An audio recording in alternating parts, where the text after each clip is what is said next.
It is said that the ocean devours everything, that as the years go by, even the most famous shipwrecks dissolve into sand and darkness. But Titanic does not. The Titanic still carries echoes. And today we will descend into that silent graveyard with respect, not to recover objects, but to listen to what they still have to say. At 3,800 meters beneath the Atlantic, between frozen currents and absolute darkness, lie fragments of lives that faced the impossible.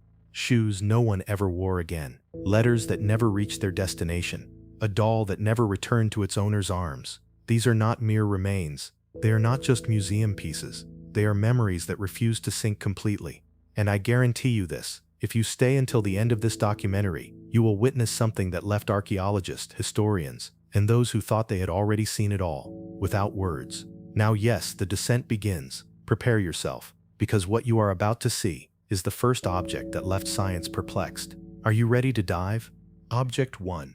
The shoes of the unknown child. We are nearly 4,000 meters below sea level, a place where no light penetrates, where pressure crushes everything, and where time, quite literally, freezes.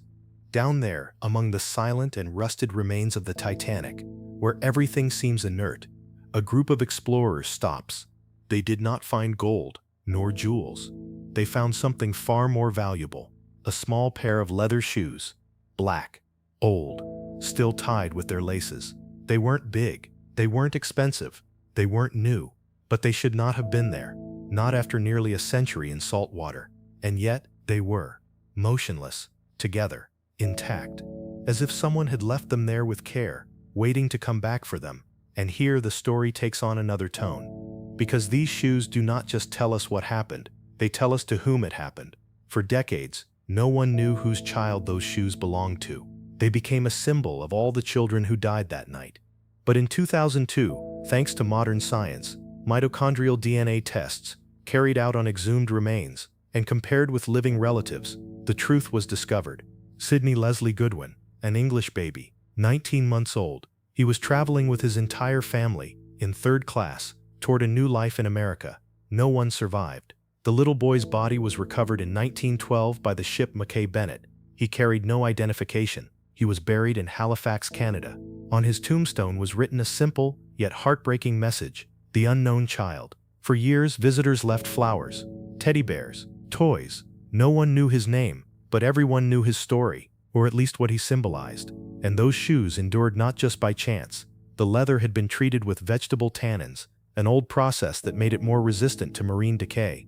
This time, chemistry and time played in favor of memory, because the most moving part of this story is that the history of the Titanic is not only in the wreck, but in its most human details. And I tell you from the heart, no one should ever forget a 19-month-old child. But the sea almost succeeded, almost, until those shoes spoke for him. And they told us, without a voice, without a face, that history is not only meant to be told, it must be remembered.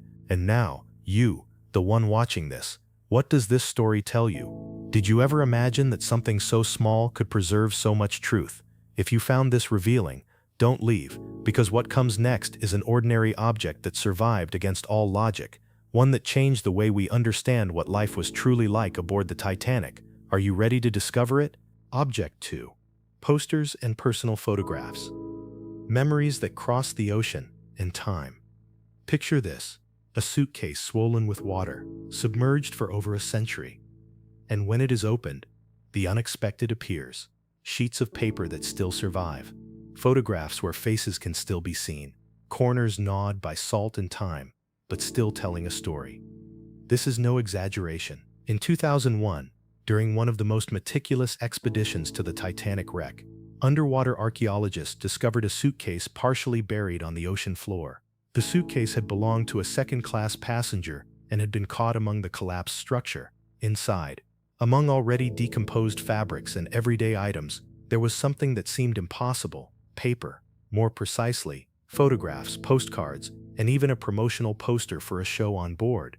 How did they survive? The explanation is as scientific as it is astonishing. The suitcase was made of treated leather, which partially sealed its interior. Quickly covered by marine sediments, an anaerobic environment, meaning without oxygen, was created, drastically reducing bacterial activity and decomposition. Because of this, More than 100 years later, human faces could still be seen in those photographs.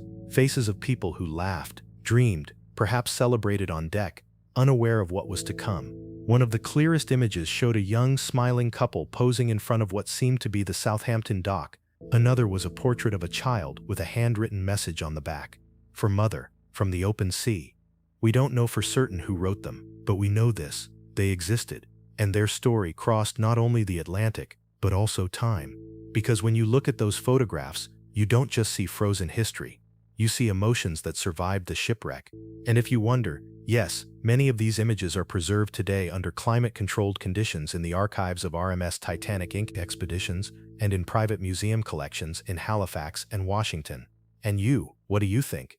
Can you imagine a photograph of yourself being found more than 100 years later at the bottom of the sea? And if it were so, what moment would you want it to preserve? Think carefully about that. Keep watching, because the next object you are about to discover should never have worked again, and yet it did. Something seemingly simple, a musical instrument, one that survived the deepest silence. Object 3, the deck bell. There are sounds that mark the rhythm of life, and others that remind us of death. On the deck of the Titanic, one of those sounds was that of this bell. During the days at sea, the bow bell, placed near the lookout post, was not merely decorative. It had a practical and vital function. It was used to mark shift changes, to announce guard rotations, and in conditions of low visibility, as an audible warning. Every strike carried meaning, a routine, an order. Its sound was the sound of everything we believed we kept under control. But on the night of April 14, 1912, that bell was struck 3 times, urgently. It was the code that meant, iceberg ahead. It was the last sound before silence. The bell was recovered in a 1987 expedition, and after a delicate restoration process, it can now be seen in exhibitions dedicated to the memory of the Titanic, polished, but without sound, silent, yet powerful. It no longer marks the hours, it no longer calls the watch, but it continues to remind us how fragile time can be when destiny collapses. Many visitors who look at it cannot avoid imagining it, the metallic echo in the night, the lookout's cry of alarm, and just seconds later, the impact. Today, that bell no longer needs to ring, because its story and what it represents still resonates within us. Tell us in the comments, do you believe that some objects can continue to speak, even if they no longer make a sound? We'd love to know your thoughts. And now, prepare yourself, because the next object brings us even closer to the real people who lived and died on the Titanic. We move on to the next discovery, and I promise it will not leave you indifferent. Object 4. The chair that still waits. Imagine boarding the Titanic one day before departure. You walk along the upper deck, where the Atlantic wind begins to caress the wrought iron railings. There, lined up like sentinels of silence, rest the curved wooden benches. Some still hold folded blankets. Others are marked by the passage of time. They all look the same, until you stop at one alone, with something that sets it apart from the rest. A small bronze plaque, discreet yet firm, hand-engraved initials, traces of belonging, of memory. Only 6 original deck chairs from the Titanic have been found to this day. Among them, one is displayed, its structure deformed by years and pressure, but still recognizable, still present, still speaking. The engraving on it read, JHW. After research into passenger lists and first-class cabin records, historians believe it belonged to Joseph Henry Warren, a British architect traveling with a sketchbook. It is said that every afternoon he would go out on deck, sit precisely on that bench, and sketch the lines of the ocean, as if he already knew that moment would become eternal. The chair, discovered during one of the 1987 expeditions, was restored using cold conservation techniques to preserve the original wood and traces of metal inlays. Today, when you look at it in its display case, it does not appear to be just an object. It feels like a waiting that never ended, because an empty chair survives not by chance, but for what it represents. Now tell us, if there were an object of yours, found 100 years from now, what would you like it to say about you? Think about it. And now we move on to the next object, one that still holds a sound, even if no one can hear it anymore. Object 5. The life jacket that never had the chance to float. Sometimes, an object can weigh more because of what it failed to do than because of what it accomplished. And that is exactly what the Fosbury life jacket recovered from the wreck of the Titanic conveys. This model, extremely rare, was part of the ship's standard equipment, designed with cork blocks sewn into thick canvas. Its role was to keep afloat the person who wore it, as long as there was time to put it on, as long as conditions allowed. But what makes this discovery so powerful is not its structure, it is its silent story. The Fosbury life jacket found on the floor of the North Atlantic was recovered with its fabric still visible, hardened by years and salt.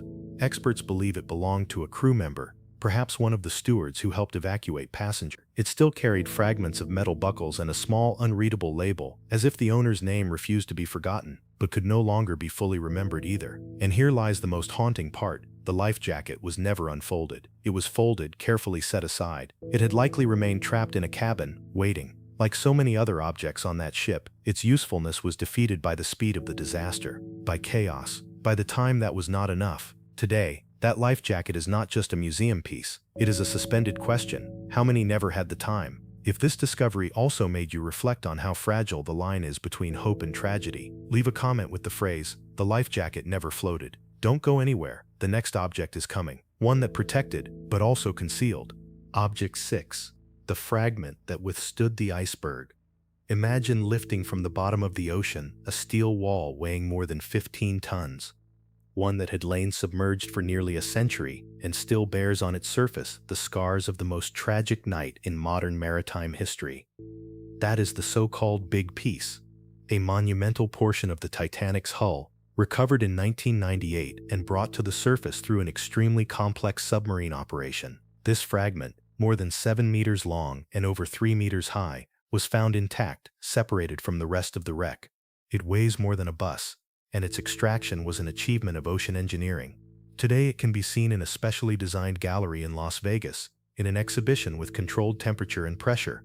But beyond its material value, this fragment is a silent testimony of how the Titanic broke apart and why.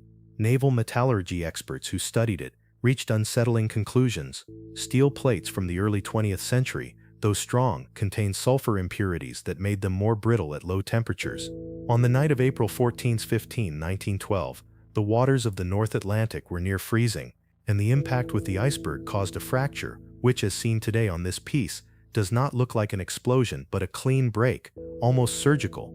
This section of the hull is not just a relic, it is a lesson in engineering, a mirror in which today's shipbuilders still look, so as not to repeat the mistakes of the past. And perhaps the most haunting thing is this: the big piece is so large, so imposing, that when seeing it in person, many visitors do not think of a ship, they think of a floating grave. Do you believe this fragment of steel still carries the memory of the impact? We want to hear from you. What does this piece, which survived the silence of the ocean, say to you?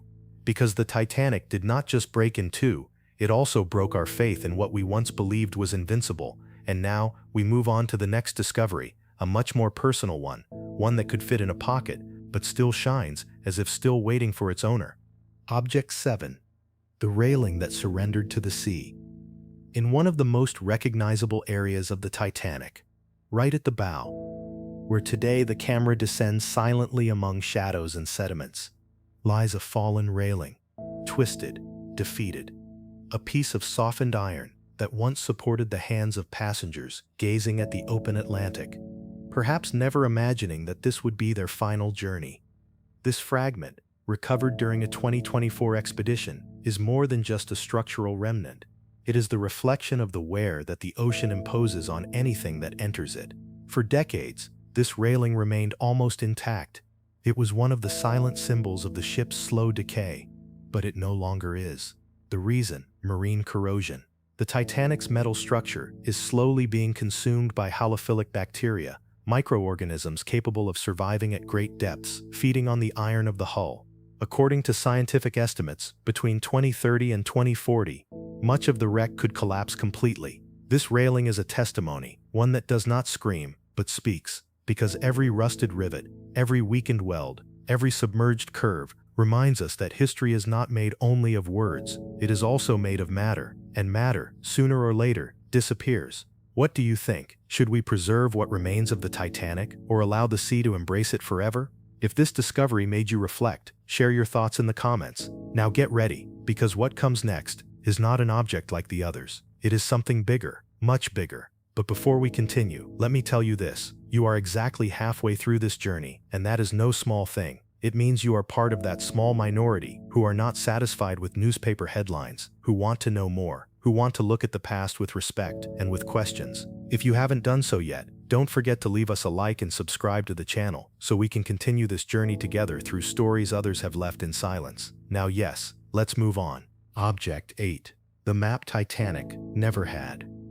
In 2023, an international team of explorers and scientists achieved something that had seemed impossible for decades: the creation of the first complete and ultra-detailed 3D scan of the Titanic at millimetric scale. Using cutting-edge technology, multi-beam sonars, digital photogrammetry, and 2 remotely operated submarines, the teams from Magellan Limited and Atlantic Productions captured over 700,000 images of the wreck in a project that lasted more than 200 hours of immersion. The result? An absolutely faithful 3-dimensional model of the ship, from bow to stern, including every collapsed section, every flooded corridor, every object scattered on the ocean floor. For the first time, the Titanic can be explored without being touched, without being damaged, and most importantly, without losing any more of it. This scan is not just a technological achievement, it is an archaeological, educational, and emotional tool, because it allows for the detailed reconstruction of the tragedy, the understanding of how each part sank, the analysis of the hull's fragmentation, and even the study of the possible positions of passengers in their final moments. Beyond that, it opens the door to something even more important: the digital preservation of memory. In a future where the Titanic may no longer exist physically, this map will remain, as witness, as archive, as warning. And you, the one here now, what would you do if you could walk through that 3D model? Write your answer in the comments. We continue, because what comes next was not in the books, not even in the Titanic's original plans. It is an object that speaks to us of social classes, of hope, and of cold. Object 9. The goddess who sank with the Titanic. Amid twisted beams, rusted cutlery, and shattered porcelain, explorers found something that, for a moment, seemed out of place. It was not part of the mechanism. It was not a piece of the hull. It was art. A bronze statuette, crafted with delicate beauty, depicted the Roman goddess Diana, goddess of the hunt, of the moon, of purity. A symbol of grace. In the middle of disaster, the piece was identified as a replica of the famous Diana of Versailles, a classical sculpture inspired by the lost Greek original attributed to Leocharis. This version, smaller in scale and cast in bronze, belonged to a first-class passenger whose identity has not yet been confirmed. It is believed to have been part of a collector's personal luggage or to have decorated a luxury suite. It was discovered in 2022 during a side-scan expedition that detected an unusual cavity in the remains of the smoking lounge. Despite the extreme conditions, nearly 4,000 meters deep, the statue still preserved astonishing details: the folds of the dress, the tension of the bow, even the serene expression on the face. And why is this object important? Because this discovery is a capsule of vanity, of aspiration, of refined taste, proof that some passengers traveled not only with valuables, but with symbols, objects that spoke of status, of elegance, of the illusion of control. But that night, not even beauty escaped the shipwreck. Even Diana, the huntress, the untouchable, fell into the abyss, along with all the myths Titanic carried with her. What does this say about an era in which even art traveled first class? Because every discovery reminds us of something time tried to erase. And what comes next is more alive than ever. An organic object, yes, one that still carries human traces. Do you have the courage to continue? You are getting closer and closer to the object that astonished thousands, but the next one too will not leave you indifferent. Object 10. Adolf Saalfeld's perfume. A fragrance that survived the abyss. Imagine this. You are more than 3,800 meters below sea level, surrounded by darkness, eternal cold, and crushing pressure. Nothing should survive there.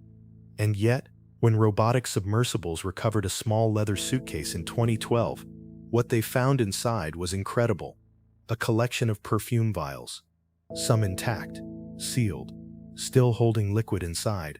They belonged to Adolf Saalfeld, chemist and perfume merchant, who was traveling first class to the United States to expand his business. On April 10, 1912, he boarded Titanic, carrying unique samples, formulas he himself had created, which would never reach their destination.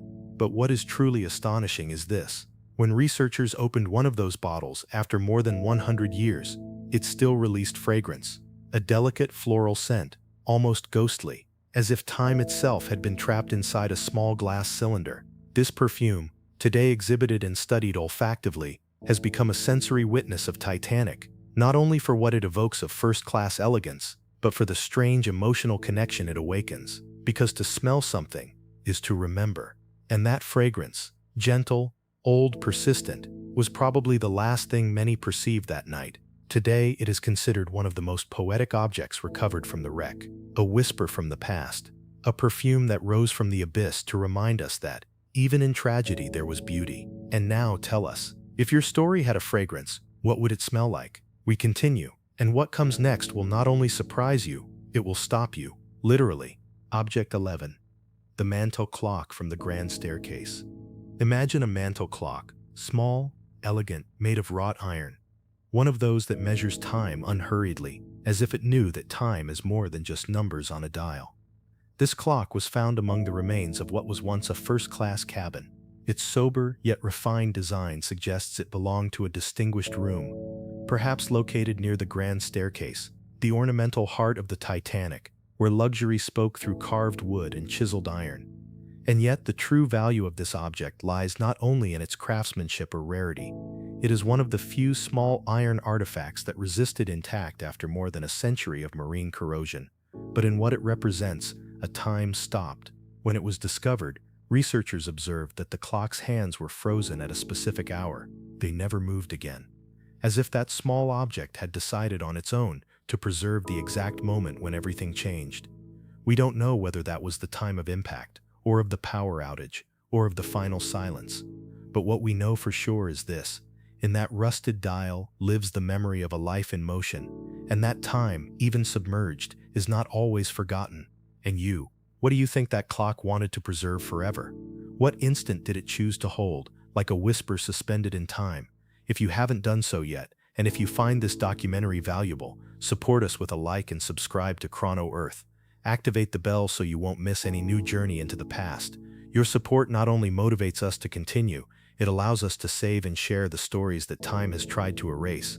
And now we move forward to a discovery that goes beyond the material object. It was not just an item, it was a testimony of lost beauty and of art that refused to die. Are you ready for the next discovery? Object 12. Halomonas titanici, the bacteria that devour the Titanic. At more than 3,800 meters deep, in the absolute darkness of the North Atlantic, where pressure can crush a submarine and temperatures rarely rise above 2 Titanici, a discovery surprised even the most experienced biologists. It was not an object, it was not a human artifact, it was life.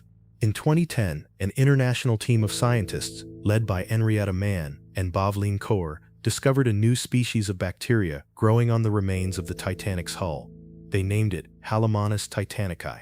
This extremophile microorganism, invisible to the human eye, has an astonishing ability. It can consume metals, especially iron. It does so slowly, without haste, degrading structures once thought unshakable. And the most unsettling part is this: colonies of Halomonas titanici are accelerating the decomposition of the Titanic. It is estimated that if they continue at the same rate, in less than 30 years, what remains of the world's most famous ship could vanish completely, dissolved into the ocean like a rusty whisper. But this discovery did not only alarm conservators, it also fascinated the scientific world. These bacteria could be the key to understanding how metals degrade in extreme environments, to preventing corrosion of underwater structures, or even to developing new bioremediation techniques. Beyond the technical aspect, the discovery reminds us of something essential. Today, the Titanic is no longer just a ruin, it is an ecosystem, a transforming habitat where life continues to carve its way, even through rust. And you, what do you think? Should we let the Titanic dissolve as part of the ocean's natural cycle, or preserve it as an eternal testimony of history? It is a question that still divides scientists, historians, and the entire world. Get ready, because the next object hides a silent beauty, one that has resisted pressure, time, and absolute darkness. Object 13. Whole shoes, without an owner. There are objects that scream from silence, and there are silences that weigh more than 1,000 words. During one of the Titanic wreck exploration missions, just a few meters from the ship's main body, Underwater robots recorded a haunting image. Two shoes, slightly apart, still aligned, as if someone had once been wearing them. Leather shoes, dark, weathered by time, yes, but strangely whole. No foot, no body, no name, just there. Archaeologists believe that this kind of discovery strongly marks a human presence, even when nothing remains but emptiness, because soft tissues disappear quickly at that depth. But leather, tanned by vegetable methods, endures. And where there is a pair of shoes, there was once someone. We don't know if it was a third-class passenger, if it was a child, if it was a crew member who tried to help until the very last moment. There are no documents to tell us. And perhaps for that very reason, it hurts more. Because these shoes do not tell a story with dates, they tell an absence. They remind us that for every identified object, there are many others still down there, without voice, without official history, yet with the same undeniable presence imprinted in their shape. There was someone here, someone who is no more. In the depths of the sea, where everything seems defeated by oblivion, these shoes remind us of an essential truth, that everyday things also carry power, that what is small can be memory. And now, we continue. What comes next takes us into one of the very last hours aboard, and to one of the most profoundly human gestures, a gesture not engraved in metal, nor written on paper, but sealed in glass. Shall we continue? Object 14. Organic remains. Fabrics and wood. In the frozen depths of the North Atlantic, where pressure is relentless and darkness absolute, there exists something no one thought possible to find. After more than a century, life suspended in place, not in the form of bodies, nor of words, but as fragments. During the most recent exploration missions, underwater archaeologists discovered remains that defy all logic: pieces of carpet, parts of wooden railings, fabrics that still preserve texture. How could something so fragile, like cloth or wood, survive 111 years under the sea? The answer lies in the mud. The Titanic rests on a bed of cold, dense, oxygen-poor silt, a medium that, curiously, became a time capsule. Without oxygen, the usual bacteria that degrade organic matter cannot act effectively, and so between mud and silence, some things were preserved. Researchers found fragments of decorative carpet, matching the designs of first-class salons, oak splinters, likely from the grand dining hall railings, even textile fibers that may have belonged to curtains or upholstery, small details, which, pieced together, allow the reconstruction of daily life aboard. The colors that adorned the salons, the textures of the floors, the type of wood chosen for the luxury cabins. They are not just objects, they are atmospheres. They are traces of a world that once seemed eternal, and that the ocean was on the verge of erasing completely. Thanks to these fragments, underwater archaeology does not only recover objects, it reconstructs spaces, it recreates moments, it gives shape back to memory. Think for a moment, if you could step into one of those salons exactly as it was in 1912, what do you think you would feel? Write your answer below. And now, yes, we are at the end of this great exploration. What comes next is object number 15, the most unsettling. An object many researchers cannot look at without shivering, an emotional capsule that challenges even the most skeptical. Object 15. The letter that crossed time. When paper does not break, and neither does love. This is the discovery that, even today, brings tears to the eyes of those who study it. Not for its rarity, not for its monetary value, but for what it symbolizes. During a recent expedition, supported by National Geographic and underwater archaeology teams in collaboration with Woods Hole Oceanographic Institution, researchers found what seemed impossible: a handwritten letter, partially legible, preserved inside a waterproof leather pouch. Next to it, a small faded photograph, barely visible but still recognizable as a family portrait, and beside that, a gold locket with a miniature enamel inside, a jewel that most likely once hung from someone's neck until the very end. These objects were discovered in a compartment that had belonged to third class, protected under a layer of anoxic mud that preserved its shape and contents, even after 110 years. The letter, after a delicate conservation process, revealed a few lines, simple, everyday words. A father writing to his sister, telling her that the ship was bigger than he could have ever imagined, that his wife and children were well, that he hoped to arrive in New York soon. That letter never reached its destination, and yet today we read it, as if the sea itself had decided to deliver it, with more than a century of delay. This discovery has been considered one of the most important, not only archaeologically, but emotionally, because it does not speak of the Titanic tragedy in numbers. It speaks of a single family, of their hope, of their voice, and that makes this object, for many researchers, almost impossible to recount without a lump in the throat. It is no longer about ships or shipwrecks. It is about people, about those small things that leave a deeper mark than any catastrophe. A locket, a photograph, a letter that crossed time. If this discovery moved you as much as it moved us, press the like button and share this video. This was discovery number 15, but the story is only beginning. Together we have walked through 15 objects, 15 fragments of history that are not just archaeological remains, they are time capsules. Messages trapped in the depths of the ocean, now resurfacing to remind us that Titanic was not just a ship, it was a human universe, a forgotten letter, a tiny pair of shoes, a bell that no longer rings, but still shakes us. None of these are merely recovered materials, they are silent witnesses of more than 1,500 lives, lives that never reach their destination, but that still have something to say. And in every piece of rusted iron, in every intact perfume, in every faded photograph, beats something that belongs to us too, collective memory. Now tell us, which of these discoveries left you speechless? What do you think still lies down there, waiting to be found? What story would you like us to explore in our next documentary? Write it in the comments. We love to read you. And yes, many times, your ideas become our next missions. And if you haven't already, subscribe to CronoEarth and press the bell icon. Not just so you won't miss future documentaries, but because by doing so, you become part of a community that values the stories that matter. Thank you for coming this far. Thank you for feeling this with us. This was CronoEarth, where the past continues to speak to us. We'll see you in the next story.